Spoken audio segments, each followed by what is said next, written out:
Everyone, welcome to my channel. और आओ करो तैयारी में आप सभी लोगों का बहुत बहुत स्वागत है। जैसा कि आप लोग को पता है, हमने एनसीईआरटी की सीरीज़ स्टार्ट की हैं। इस एनसीईआरटी की सीरीज़ में हमने पहला चैप्टर आपको बना चुके हैं। क्या, कब, कहाँ और कैसे, इसे देखने के लिए आप हमारे वीडियोज़ में नीचे डिस्क्रिप्शन में लिंक दिया जाएगा, आप वहाँ पर देख सकते हैं। आज दूसरा चैप्टर हम स्टार्ट कर रहे हैं, आरंभिक मानव की खोज। चलिए फिर देखते हैं, स्टार्ट करते हैं। तो अध्याय 2, आरंभिक मानव की खोज। इसमें तुषार है। तुषार रेल यात्रा कर रहा है। तो तुषार अपने एक रिश्तेदार की शादी में दिल्ली से चेन्नई जा रहा था। रेल में खिड़की वाली सीट उसे मिल गई थी, जहां से वह बाहर का नज़ारा देखने में मग्न हो गया। तेज़ दौड़ती गाड़ी से उसने देखा कि पेड़ पौधे, घर, खेत खलिहान बड़ी तेज़ी से पीछे की ओर छूटते जा रहे हैं। जब हम गाड़ी में बैठे तो हमें ऐसा पता चलता है ना कि सारी चीज़ें पीछे छूट रही हैं, हम आगे जा रहे हैं। तभी उसके चाचा ने उसके कंधे पर हाथ रखकर कहा, पता है, लोगों ने मात्र 150 साल पहले रेल की यात्रा शुरू की थी, बस इसके कुछ दशक बाद आई। मतलब सबसे पहले उसके चाचा ने उसको बताया कि जो रेल है वो 150 साल पहले ही चालू हुआ था, बस तो अभी कुछ दशक पहले ही आई है। तुषार सोचने लगा कि जब लोगों के पास आने जाने के लिए तेज़ रफ्तार वाली सवारियां नहीं थी, तो क्या वे यात्रा नहीं करते थे? क्या वे अपनी सारी जिंदगी एक ही जगह पर बिता दिया करते थे? नहीं, ऐसी बात नहीं थी। चलिए, तुषार का जो क्वेश्चन है काफ़ी अच्छा क्वेश्चन है कि पहले लोग यात्रा कैसे करते थे। तो आरंभिक मानव, आखिर वे इधर उधर क्यों घूमते थे? हम पिछले चैप्टर में हमने देख चुका है कि वो लोग क्यों इधर उधर जा रहे हैं। कोई धर्म गुरु है, वो अपने धर्म का प्रचार करने के लिए जा रहा है। कोई अपना जो है एक दूसरे के क्षेत्र को विजय करने के लिए जा रहा है। व्यापारी व्यापार करने के लिए जा रहा है। ऐसे देखते हैं, पीछे तो हमने पढ़े ही थे, इसमें देखते हैं क्या है। हम उन लोगों के बारे में जानते हैं जो उपमहाद्वीप में 20 लाख साल पहले रहा करते थे। आज हम उन्हें आखेटक, खाद्य संग्राहक के नाम से जानते हैं। भोजन का इंतजाम करने की विधि के आधार पर उन्हें इन नाम से पुकारा जाता है। आमतौर पर खाने के लिए वे जंगली जानवरों का शिकार करते थे, मछलियाँ और चिड़िया पकड़ते थे। फल, फूल, दाने, पौधे, पत्तियाँ, अंडे इकट्ठा किया करते थे। हमारे उपमहाद्वीप जैसे गर्म देशों में पेड़ पौधे की अनगिनत प्रजातियां मिलती हैं, इसलिए पेड़ पौधे से मिलने वाले खाद्य पदार्थ भोजन के अत्यंत महत्वपूर्ण स्रोत थे। लेकिन यह सब कर पाना आसान नहीं था। बिल्कुल आसान नहीं था। ऐसे कई जानवर हैं जो हमसे ज़्यादा तेज भाग सकते हैं। बहुत से जानवर हमसे ज़्यादा ताकतवर भी होते हैं। जानवरों के शिकार, चिड़िया या मछलियाँ पकड़ने के लिए बड़ा सतर्क, जागरूक और तेज होना पड़ता है। पेड़ पौधों से खाना जुटाने के लिए हमें जानना ज़रूरी होता है कि कौन से पेड़ खाने योग्य होते हैं, क्योंकि कई तरह के पौधे विषैले भी होते हैं। साथ ही फलों के पकने के समय की जानकारियाँ भी जरूरी होती है। तो ऐसे समुदायों में रहने वाले बच्चों के ज्ञान और गुणों का वर्णन करो। क्या तुम ऐसे गुण और ज्ञान को जान सकते हो? बताओ सोच करके। आखेटक, खाद्य संग्राहक समुदाय के लोगों के एक जगह से दूसरी जगह पर घूमते रहने के पीछे कम से कम 4 कारण हो सकते हैं। मतलब किन कारणों से एक जगह से दूसरी जगह लोग घूम रहे हैं। पहला कारण क्या है? पहला कारण यह है कि अगर वे एक ही जगह पर ज़्यादा दिनों तक रहते तो आसपास के पौधे, फलों और जानवरों को खाकर समाप्त कर देते, इसलिए और भोजन की तलाश में उन्हें दूसरी जगहों पर जाना पड़ता था। दूसरा कारण क्या था कि जानवर अपने शिकार के लिए या फिर हिरण और मवेशी अपना चारा ढूंढने के लिए एक जगह से दूसरी जगह जाया करते थे, इसलिए इन जानवरों का शिकार करने वाले लोग भी इनके पीछे पीछे जाया करते थे। तीसरा कारण क्या है? पेड़ों में फल फूल अलग अलग मौसम में आते हैं, इसलिए लोग उनकी तलाश में उपयुक्त मौसम के अनुसार अन्य इलाकों में घूमते होंगे। चौथा कारण क्या है? पानी के बिना किसी भी प्राणी या पेड़ पौधे का जीवित रहना संभव नहीं होता, और पानी झीलों, झरनों तथा नदियों में ही मिलता है। यद्यपि कई नदियों और झीलों का पानी कभी नहीं सूखता, कुछ झीलों और नदियों में पानी बारिश के बाद ही मिल पाता है। इसलिए ऐसी झीलों और नदियों के किनारे बसे लोगों को सूखे मौसम में पानी की तलाश में इधर उधर जाना पड़ता होगा। इसके अलावा लोग अपने नाते, रिश्तेदार, मित्रों से मिलने भी जाया करते थे। यहाँ यह स्मरण रखना जरूरी है कि ये सभी लोग पैदल यात्रा किया करते थे। यानी जो 4 कारण थे, जाते थे। 4 कारण क्या था? पहला ये था कि अगर वो एक ही जगह पे रहते थे, वहाँ के जितने भी फल फ्रूट होते उसको खा के वो ख़त्म कर देते, इस वजह से उनको दूसरी जगह जाना पड़ता था। दूसरा कारण क्या था कि वो जिन जानवरों का शिकार करते थे, अगर वो शिकार अपनी चारा के तलाश में जा रहा है तो उसके पीछे पीछे आदमी उसकी तलाश में जाता। तीसरा कारण है कि मौसम, अलग अलग मौसम में अलग अलग फल हो रहा है तो उसके लिए भी जाना पड़ता था। और चौथा जो कारण है वो क्या है कि जैसे कहीं पे कोई पानी की जगह है, झील है, नदी है, अगर वो सूख जा रही है तो नई पानी के लिए, नए पानी के तलाश के लिए, झील के लिए लोग एक जगह पे दूसरी जगह पे जाते थे। और कभी कभी लोग अपने रिश्तेदारों से भी मिलने जाते थे, लेकिन क्या है वो सभी लोग पैदल ही यात्रा करते थे उस टाइम पे। अब आप बताओ, क्वेश्चन आपसे पूछ रहा है कि तुम स्कूल कैसे जाते हो, तुम्हें अपने घर से स्कूल पैदल जाने में कितना समय लगता है, अगर तुम बस या साइकिल से जाओ तो स्कूल पहुंचने में कितना समय लगेगा। तो आप सोचो और बताओ। आरंभिक मानव के बारे में जानकारी कैसे मिलती है। पुरातत्वविदों को कुछ ऐसी वस्तुएं मिली हैं जिनका निर्माण और उपयोग आखेटक संग्राहक किया करते थे। यह संभव है कि लोगों ने अपने काम के लिए पत्थरों, लकड़ियों और हड्डियों के औजार बनाए हों। इनमें से पत्थरों के औजार आज भी बचे हैं। ये देखिए इनके औजार हैं, ये देखिए पत्थरों के, देखिए पहले कितने बड़े बड़े थे, फिर उनकी साइज़ छोटे छोटे हुए, फिर थोड़े चिकने चिकने हुए, फिर भी थोड़े छोटे हुए और सबसे छोटे हो गए। तो यहाँ पे देख लेते हैं, यहाँ पे पत्थरों के बारे में कह रहा है, जो पत्थर से बने औजार हैं। जो का वाला है ये पत्थर से बने प्राचीनतम औजार हैं, और जो खा वाला है, ये देखिए खा वाला जो उससे थोड़ा सा छोटा है, इन्हें कई हजार साल बाद बनाया गया। और जो ग वाला है इन्हें और बाद में बनाया गया। और जो ये घा वाला है ये लगभग 10,000 साल पहले ही बनाया गया था। ये गुटिका या प्राकृतिक पत्थर हैं। ये वाले जो एकदम देखिए चिकने चिकने आपको दिख रहे होंगे यहाँ पे, ये वाले। चलिए, यहाँ पत्थरों के औजारों के कुछ उपयोग बताए गए हैं। ऐसे कामों की एक सूची बनाओ जिनमें इस तरह के औजार काम आते हैं। बताओ कि इनमें से कौन कौन से काम सामान्य पत्थरों से किए जा सकते हैं। कारण सहित उत्तर दो। तो आप सोचिए और बताइए, सूची बनाइए कैसे कौन कौन से पत्थर हैं जो हम काम में ला सकते हैं उनका, उनसे हम उनको औजार के तौर पे काम कर सकते हैं। इनमें से कुछ औजारों का उपयोग फल फूल काटने, हड्डियाँ और मांस काटने तथा पेड़ों की छाल और जानवरों की खाल उतारने के लिए किया जाता था। कुछ के साथ हड्डियों या लकड़ियों के मुट्ठे लगाकर भाले और बाण जैसे हथियार बनाए जाते थे। कुछ औजारों से लकड़ियाँ काटी जाती थीं। लकड़ियों का उपयोग ईंधन के साथ झोपड़ियाँ और औजार बनाने में भी किया जाता था। ये देखिए ये सिलने के काम में आ रहा है। ये देखिए पेड़ के काटने, टहनी वगैरह के लिए आ रहा है। रहने की जगह निर्धारित करना। मानचित्र 2 को देखो। लाल त्रिकोण वाले स्थान वे पुरास्थल हैं जहां पर आखेटक संग्राहकों के होने के प्रमाण मिले हैं। इनके अलावा भी और कई स्थान पर आखेटकों खाद्य संग्राहक रहते थे। मानचित्र में सिर्फ कुछ गुने चुने स्थान ही चिन्हित किए गए हैं। कई पुरास्थल नदियों और झीलों के किनारे पाए गए हैं। तो लाल त्रिकोण वाले स्थान आपको दिख रहे होंगे, जैसे ये देखिए यहाँ पे है, ये लाल त्रिकोण है, एक भीमबेटका, ये है हुस्गी, ये है कुरनूल गुफाएं। ठीक है, चूँकि पत्थर के उपकरण बहुत महत्वपूर्ण थे इसलिए लोग ऐसी जगह ढूंढते रहते थे जहाँ अच्छे पत्थर मिल सकें। जहाँ लोग पत्थरों से औजार बनाते थे उन स्थलों को उद्योग स्थल कहते हैं। जहाँ लोग पत्थरों से औजार बनाते थे यानी जहाँ वे बनाने का काम होता है उसी को उद्योग स्थल कहा जाता है। हमें इन उद्योग स्थलों के बारे में जानकारी कैसे मिलती है। आमतौर पर हमें ऐसी जगहों पर पत्थर के बड़े बड़े टुकड़े मिलते हैं और ऐसे उपकरण मिलते हैं जिन्हें लोग इन स्थलों पर छोड़ गए होंगे क्योंकि वे ठीक नहीं बने होंगे। साथ ही औजार बनाने के बाद पत्थरों के टूटे फूटे टुकड़े भी इन स्थलों पर मिलते हैं। कभी कभी लोग इन स्थलों पर कुछ ज़्यादा समय तक रहा करते थे। ऐसे स्थलों को आवासीय और उद्योग स्थल भी कहते हैं।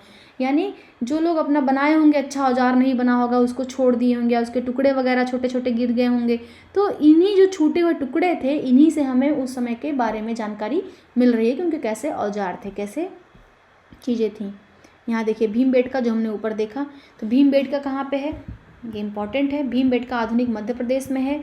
यहाँ पे आवासीय पुरास्थल उन्हें कहते हैं जहाँ लोग रहा करते थे। इनमें गुफाओं और कंदराओं जैसे वे स्थल होते हैं जिन्हें दर्शाया गया है। लोग इन गुफाओं में इसलिए रहते थे क्योंकि यहाँ उन्हें बारिश, धूप और हवाओं से राहत मिलती थी।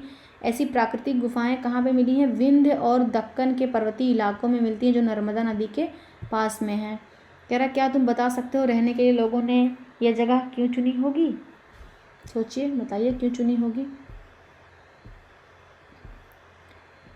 अगर तुम्हें अपने निवास स्थान के बारे में बताना पड़े तो तुम इनमें से कौन सा नाम चुनोगे? आवास, उद्योग स्थल, आवास और उद्योग स्थल, अन्य, क्या चुनोगे? हम तो आवास चुनेंगे।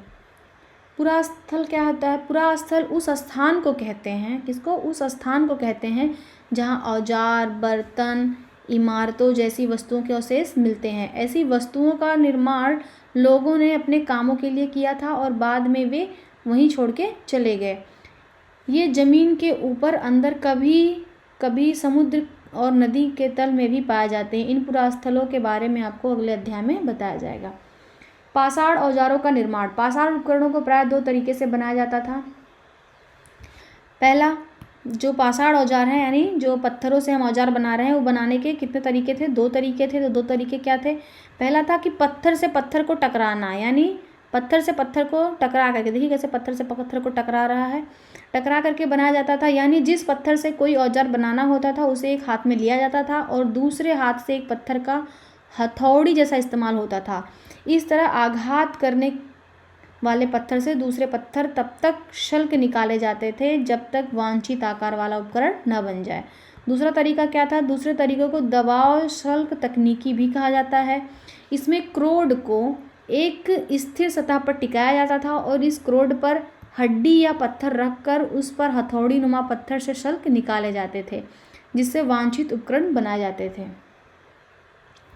देखिए ये जो चित्र दिख रहा है, पूछ रहा है पाषाण उपकरण कैसे बनाए जाते थे। इसके लिए अपनाई गई 2 तकनीकों में से यहाँ दर्शाएगी, बताओ कौन सी है? तो ये पहली तकनीक है, यानी पत्थर से पत्थर को टकरा के बना रहे हैं। आग की खोज कैसे हुई? मानचित्रों में कुरनूल गुफा ढूंढो। चलिए कुरनूल गुफा देखते हैं। देखिए ये हमारा मानचित्र है। इस मानचित्र में हमने भीमबेटका देखा और ये थी कुरनूल गुफा। देख लिया? तो कुरनूल गुफा ढूंढो। कुरनूल गुफा में यहाँ राख के अवशेष मिले हैं, यानी कुरनूल गुफा में क्या मिले हैं? राख के अवशेष कुरनूल गुफा से मिले हैं। इसका मतलब है कि आरंभिक लोग अपना आग जलाना सीख गए थे। आग का इस्तेमाल कई कार्यों के लिए किया होगा, जैसे कि प्रकाश के लिए, मांस पकाने के लिए और खतरनाक जानवरों को दूर भगाने के लिए। आज हम आग का उपयोग किस लिए करते हैं? बताइए आप लोग किस लिए करते हैं? बदलती जलवायु। लगभग 12,000 साल पहले दुनिया की जलवायु में बड़े परिवर्तन आए और गर्मी बढ़ने लगी। इसके परिणाम स्वरूप कई क्षेत्रों में घास वाले मैदान बनने लगे। इससे हिरण, बारहसिंगा, भेड़, बकरी, गाय जैसे उन जानवरों की संख्या बढ़ी जो घास खाकर जिंदा रह सकते हैं। जो लोग इन जानवरों का शिकार करते थे वे भी इनके पीछे आए और इनके खाने पीने की आदतों और प्रजनन के समय की जानकारी हासिल करने लगे।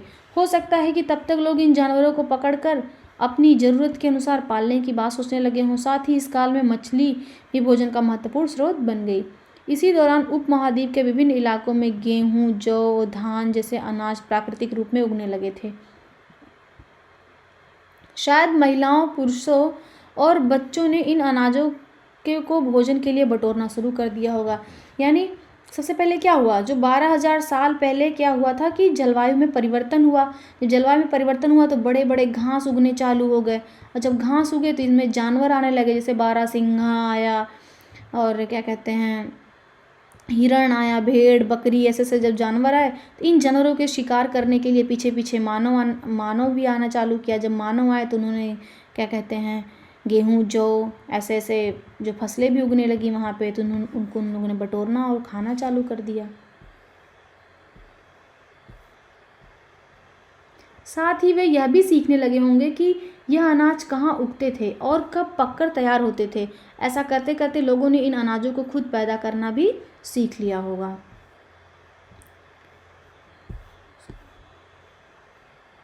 देखिए शैल चित्रकला, इनसे हमें क्या पता चलता है? जिन गुफाओं में लोग रहते थे उनमें से कुछ की दीवारों पर चित्र मिले हैं। इनमें कुछ सुंदर उदाहरण कहाँ से मिला है? मध्य प्रदेश और दक्षिणी उत्तर प्रदेश की गुफाओं से मिले हैं।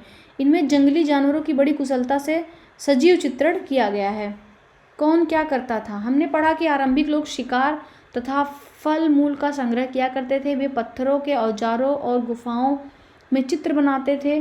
क्या हमें कोई ऐसे साक्ष्य मिलते हैं जिनसे पता चले कि महिलाएं शिकार करती थीं या पुरुष औजार बनाते थे, या फिर महिलाएं चित्रकारी करती थीं, पुरुष फल मूल इकट्ठा करते थे। वास्तव में हमें इसका ज्ञान नहीं है, लेकिन दो बातें हो सकती हैं, महिला और पुरुष दोनों ने मिलकर कई काम एक साथ किया होगा। यह भी संभव है कि कुछ तरह के काम केवल महिलाएं करती थीं और कुछ केवल पुरुष करते थे। इसके अलावा उपमहाद्वीप के अलग अलग क्षेत्रों में अलग अलग परंपराएं भी रही होंगी। देखिए, भारत में शुतुरमुर्ग, भारत में पुरा पाषाण युग के दौरान शुतुरमुर्ग होते थे। किस युग के दौरान? पुरा पाषाण युग में शुतुरमुर्ग होते थे, पुरा पाषाण युग में। महाराष्ट्र के पटने पुरास्थल के शुतुरमुर्ग के अंडों के अवशेष मिले हैं। इसके कुछ छिलकों पर चित्रांकन भी किया गया। इन अंडों से मनके भी बनाए जाते थे। शुतुरमुर्ग का अंडा जो है वो सबसे बड़ा होता है। तो ये इसका जो साक्ष्य मिला है पुरा पाषाण युग का है। ये महाराष्ट्र के पुरास्थल से मिला है, पटने से। वहाँ पे उन्होंने देखा कि उस पर चित्र वगैरह भी बनाया गया है, चित्रकारी भी किए हैं। और यहाँ पे चीज़ छूट गया था, नाम और तिथियाँ। हम जिस काल के बारे में पढ़ रहे हैं, पुरातत्वविद ने उन्हें बड़े बड़े नाम रखे हैं। आरंभिक काल को वे पुरा पाषाण काल कहते हैं। यानी पुरा पाषाण काल क्या है? सबसे पुराना काल, आरंभिक काल को कहते हैं। यह दो शब्दों पुरा यानी प्राचीन और पाषाण यानी पत्थर से बना है। यह नाम पुरास्थलों से प्राप्त पत्थर के औजारों के महत्व को बताता है। पुरा पाषाण काल का जो समय है वो 20 लाख वर्ष से 12,000 साल पहले के दौरान माना जाता है। इस काल को भी 3 भागों में विभाजित किया गया है, आरंभिक, मध्य और उत्तर पुरा पाषाण युग। मानव इतिहास की लगभग 99% जो कहानी है वो इसी के दौरान घटित हुई है। जिस काल में हमें पर्यावरणीय बदलाव मिलते हैं उसे मेसोलिथ कहा जाता है। यानी मेसोलिथ में हमें क्या मिलते हैं?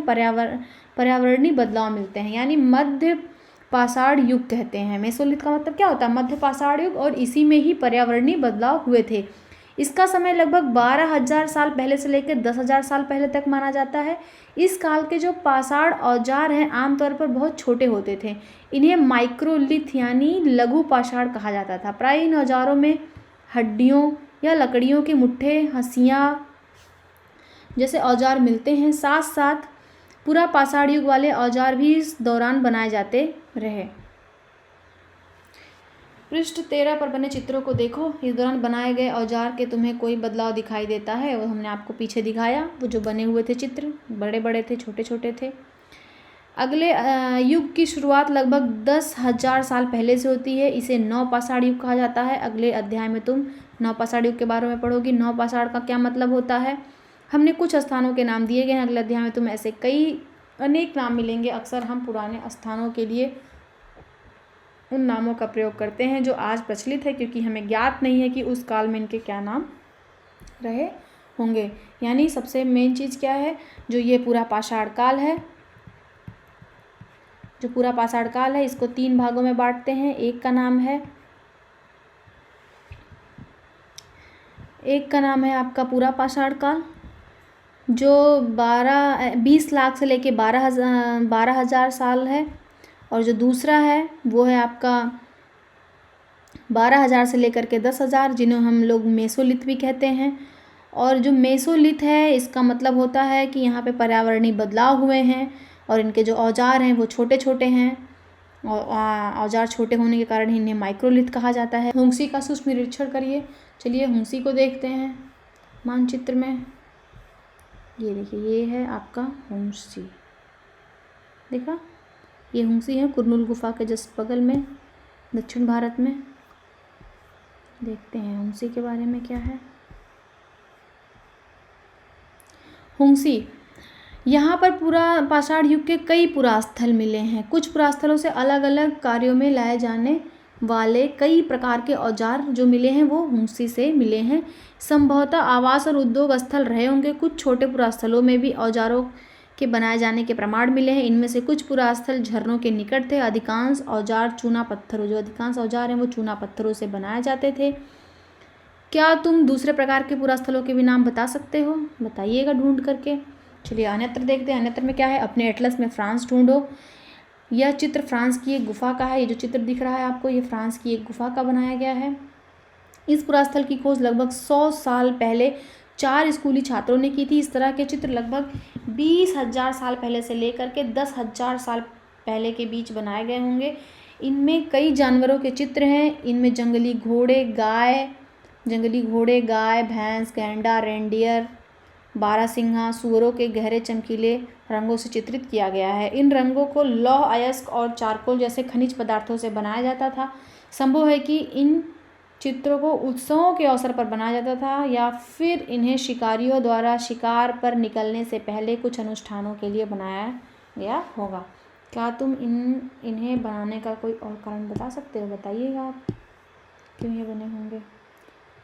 देखिए यहाँ पे कुछ उपयोगी शब्द हैं, जैसे आखेटक, खाद्य संग्राहक, पुरास्थल, उद्योग स्थल, आवासीय स्थल, पूर्वा पाषाण, मध्य पाषाण और लघु पाषाण। कल्पना करो तुम आज से 12,000 साल पहले पत्थर की एक गुफा में रहते हो। तुम्हारे मामा गुफा की एक भीतरी दीवार पर चित्र बना रहे हैं और तुम उनकी सहायता करना चाहते हो, तो तुम रंग बनाओगी, रेखाएं खींचोगे या फिर उनमें रंग भरोगे। तुम्हारे मामा तुम्हें कौन कौन सी कहानियाँ सुनाएंगे। कुछ महत्वपूर्ण तिथियां हैं, देख लीजिए तिथियां। जैसे मध्य पाषाण युग का समय कब से माना जाता है? 12,000 से लेकर 10,000 साल। नव पाषाण का 10,000 साल पहले है। तो ये चैप्टर आपका ख़त्म होता है। अब हम मिलेंगे अगले चैप्टर की वीडियो में। तब तक के लिए बाय बाय, थैंक यू। अगर आपको वीडियो पसंद आता है तो प्लीज़ शेयर करिए, लाइक करिए और हमारे चैनल को सब्सक्राइब कीजिए। धन्यवाद।